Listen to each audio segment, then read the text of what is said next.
Hello everyone, I welcome you all to the Infinity Vision platform. Right now I'll be doing one such question that came in your JMN examination. This question came on 16th March 2021 shift 1. That means कि morning shift में आया था question और इसी साल का question है. So जल्दी से देखते हैं हम क्वेश्चन क्या कहता है.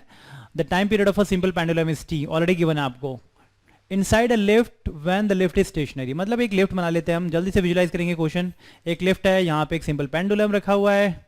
ठीक है, ये ऐसे ऑसिलेट कर सकता है. ओके इसका टाइम पीरियड ऑलरेडी गिवन है. लेंथ कितना है इसका? If the lift moves upward with an acceleration g/2. Okay ठीक है, लेट किसकी लेंथ l है. ठीक है, an acceleration due to gravity इस पर्टिकुलर पॉइंट पे कितना है? g है. तो टाइम पीरियड कितना होगा इसका? 2π√l/g. So this would be its time period when it is stationary. Stationary है तब ये इसका टाइम पीरियड आ गया. अब नेक्स्ट कंडीशन में क्या पूछा है? If the lift moves upward with an acceleration of g/2. अब इस लिफ्ट को g/2 से ऊपर एक्सेलरेट करा दो, है ना, तो इस पेंडुलम में अब क्या फर्क पड़ेगा ये पूछा है. ओके तो जैसे ही अब g/2 इसको एक्सेलरेट कराएंगे, इस पे एक स्यूडो फोर्स लगेगा. सपोज बॉब का मास m था, ठीक है, तो और यहाँ पे ग्रेविटी इसको नीचे ले जा रही थी mg फोर्स से.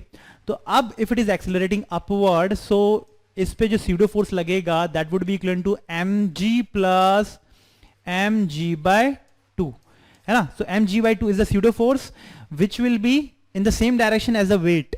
तो दिस mg/2 जो स्यूडो फोर्स आया है वो इसमें एड अप हो जाएगा. Ultimately you will be getting mg plus, तो इसमें नेट फोर्स कितना हो जाएगा? mg plus g/2. ओके तो इसका डाउनवर्ड एक्सेलरेशन कितना होगा? अब downward acceleration is this g plus g/2 which is coming out to be, इसको अगर फर्दर सॉल्व करेंगे g प्लस g/2, इसको सॉल्व करो आपको, so will be getting 3g/2. तो ये आपका एक्सेलरेशन ड्यू टू ग्रेविटी आ रहा है. ठीक है, अब इसका जो टाइम पीरियड है we already know, new time period would be equal to 2π√l/g. Length तो चेंज नहीं हो रहा, g की only g would be affected और the new g would be 3g/2. Okay so 2 ऊपर जाएगा, तो this would be √2/3 times of previous one. Okay, 2/3 times of previous one.